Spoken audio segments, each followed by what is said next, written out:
It's a device, it's an interconnected device that actually work based on, majorly on about four components. The first component is the hardware itself. When I'm talking about hardware, I'm talking about the board, the microprocessor unit, and all the RAM, all that stuff that are built into the board. And aside that, the second component is the software that is embedded, integrated into the hardware itself. And then the third one is the connectivity part of it. So there's no IoT without that internet connection. And then the last one of the components is the sensors. So there's no IoT without all these components that I mentioned. So the main idea, the main function of IoT is for the device to be able to capture data around our surroundings. We all know that. So as we are sitting here, we have the data flowing around us. It's just that we don't know. We don't have means to capture those data. And I'm happy that I have a colleague here from the BB Invest, right? So we can relate to what I'm saying. In the sense that if you look at Lagos State, for example, Lagos is a mega city. So we have about 20 million population people living in Lagos. And at the same time, we have close to 1.6 people using their vehicle on the road on a daily basis. And coupled with the issue of bad road and poor road infrastructures we have, to manage traffic in Lagos becomes very, very daunting. So the only way for governments to manage that is to install IoT devices around our cities. If you've been in Lagos for like 5 years now, most especially on Tottenham Bridge, you see some devices that look like cameras. You see some devices you wonder that what kind of device is this. You see some devices, even the traffic light you see. Some of them have some sensors embedded in them to capture how busy the road is, what is the vehicle density on the road, and stuff like that. So how to collect all these data and backfeed all this data to another tier of infrastructure that does the analysis of this data and also make action based on that. Okay. So this is how IoT has transformed how we live our life. Okay, thank you, Mr. Habib. And from your response, it's obvious that a massive amount of data will be generated from all these IoT devices. Well, I'm still going to come back to that. Mr. Amoyo. Okay, so I want to know from your background of machine learning, how are digital solutions in Nigeria using emerging technologies to address local challenges? Okay, so I would say the aspects that I would lean this towards would be blockchain technology. And when I say blockchain technology, I would say the way blockchain is helping to shape emerging technologies is the blockchain is like a distributed ledger where any transaction that you put on the blockchain today, you cannot go there tomorrow to modify it, you can't go there tomorrow to change it, you can't say it was deleted, you can't say it was affected by fire or something. Once something has been printed or broadcasted on the blockchain, there's no way that anyone can go back and modify it. So what blockchain and what machine learning and blockchain does to help with emerging technologies today is that it helps to ensure that it's full of transparency. It helps to ensure that we can audit transactions properly. It helps to ensure that there's clarity, there's openness for everyone to see, and that's why you see governments around the world are warming up to the blockchain technology by trying to launch their own digital currencies in Nigeria. We have NiRA and other currencies. We're also having central banks trying to launch like digital version of the currency that's going to be on the blockchain. What they should do in the long run is that to ensure that every government data or every transaction that has to do with the government, when we get to where we want the blockchain and this technology to get in the future, what is to ensure that there's full of transparency. there's proper auditing, and you need to let, in the long run, leakages in the government, openness, and ensure that everyone is really held accountable. Thank you, Mr. Moyo, for the insights. From what you just explained to us, key two words there, and the first thing is security, okay? And besides being secure, your information seems to be tamper-proof, which means there is no way that anybody will modify your data when you use blockchain technology. So let's dive deeper into more specific questions related to emerging technologies and their application. And I want to start with you, Mr. Abi. So based on your experience, you work at NiRA. So I want to ask a question related to .ng. And my question is, how does the .ng domain build trust for businesses in Nigeria? Thank you for that, Cecile. I know today we had a different panelists talk about benefits of having .ng, the stress importance of the stress points on identity, trust, and all that. So I just want to talk about two things that hasn't been mentioned. The first one is as NiRA, we have registry, we manage .ng. So one of the key things we do is to make sure that service availability for these .ng is up to par, right? So going by 2 years data, we have our registry running 99.9%. So only a business owner will understand what it means for a service to run at 99.9. So that gives high level of confidence that if I have a domain through a registrar, if I have a .ng domain through one of the NiRA accredited registrar, I know that my domain is going to be available any day, anytime. That guarantees high level of trust. That's interesting. So, Mr. Joshua, I understand besides being into fintech, you are also into product marketing, right? Simply. Okay, so you're marketing fintech. No, all right. So there's intersection between fintech and product marketing in short. And I want to know the strategies that you believe are essential for tech companies to succeed in today's market. Okay, so just piggybacking off what you said on the .ng domain. I think for us, when we started in 2016, we launched with piggybank.ng. That's how we launched.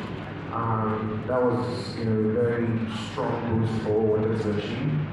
But in terms of marketing in fintech, I would say it's important to build trust first.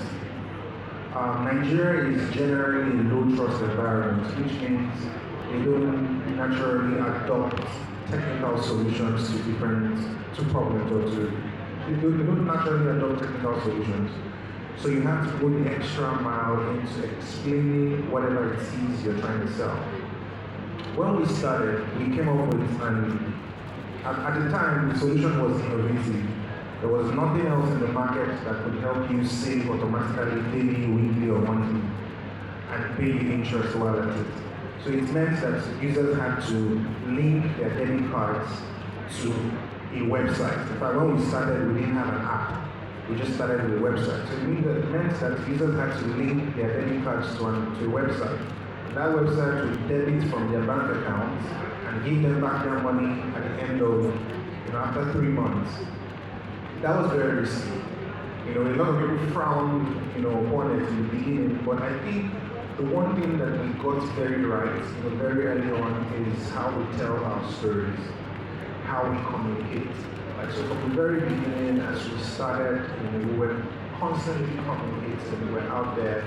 Even at the end of the year, for instance, for the first year, we had about 700 users, and we helped them see 21 million that entire year.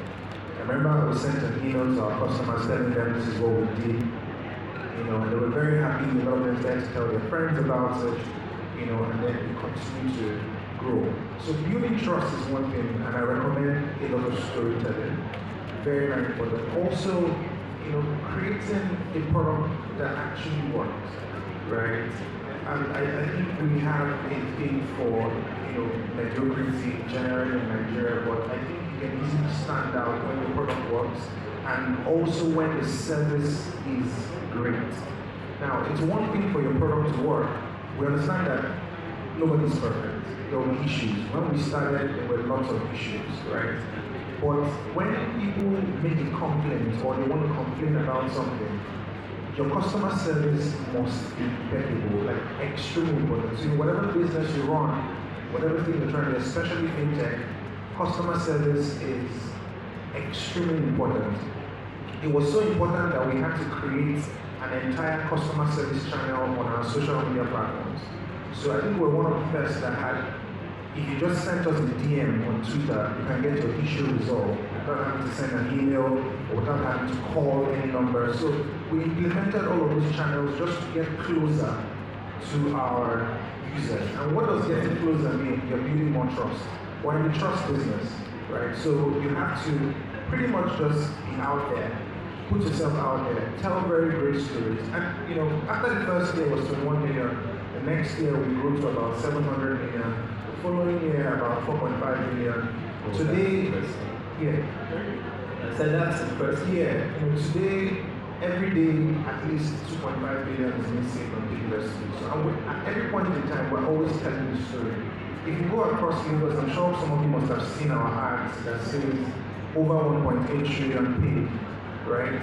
That's also storytelling, right? So again, you have to carry your customers along. Make sure you're there when they have an issue so you can respond to them very quickly and promptly. And I think you will have solved the majority of your marketing problems once you do that. Okay, thank you for that. To the students here, hello? Hello? Are you picking anything from the insights you are getting from this discussion? I understand that a lot of you, after leaving school, or perhaps while in school you have your own business, which you are already doing. So please try as much as possible to pick some tips that can assist you in delivering exceptional services to your clients. Okay, Mr. Moyo, what steps can businesses take to integrate emerging technologies into solutions tailored for Nigerian markets? Okay, thank you very much. So riding on what Josh has said, he's mentioned customer service. Something that we want to utilize AI for is using AI for your customer service. And how do you do this? You ensure that apart from the humans that you have interacting with people, at Pusha, we were one of the first exchanges to implement a 24/7 live human customer service. But at times that's not just enough. We need to also make it easier for these customer service agents to understand what they're doing. And how do you do that? By integrating what's chatbots into your CS, into your customer service management tool. So when you have this kind of chatbot, what it does for you, it helps you to streamline the issue that the customer is facing. So the customer comes to your live chat today and is expressing an issue.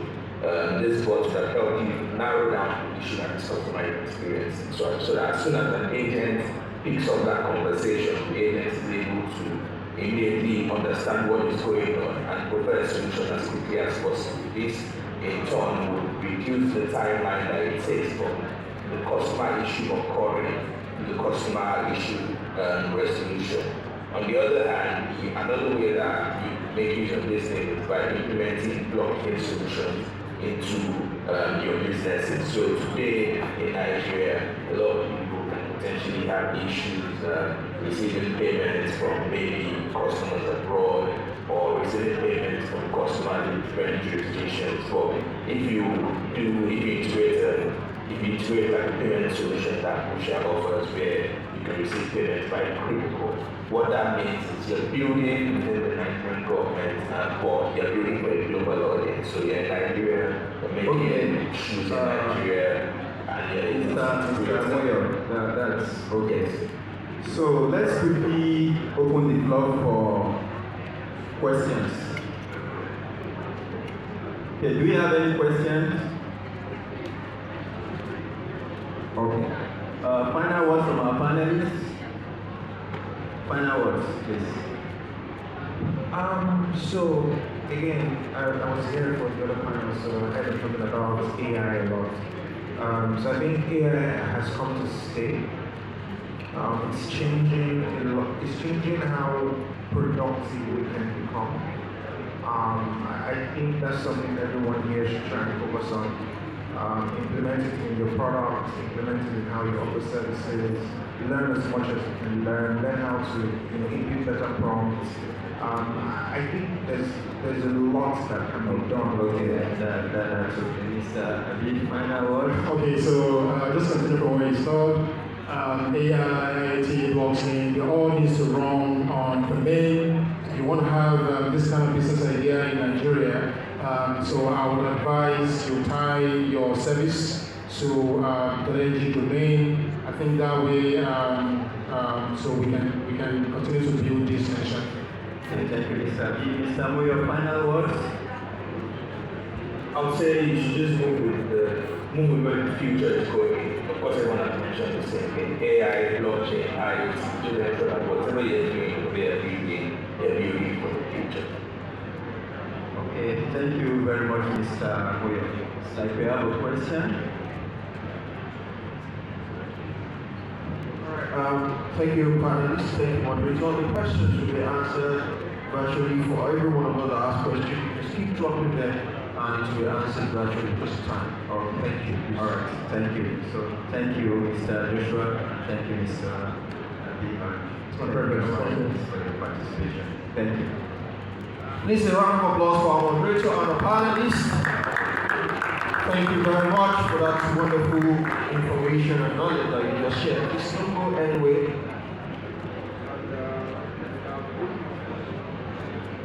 We have group pictures with you and so, of course, talking from the NiRA organizations. Please, I would like to call on the elders to please come forward as well, while we also have our president here. So please come and have pictures with the moderator and the panelists. And of course, present to them the token that we have for them. Thank you. A round of applause for them, please. A round of applause. And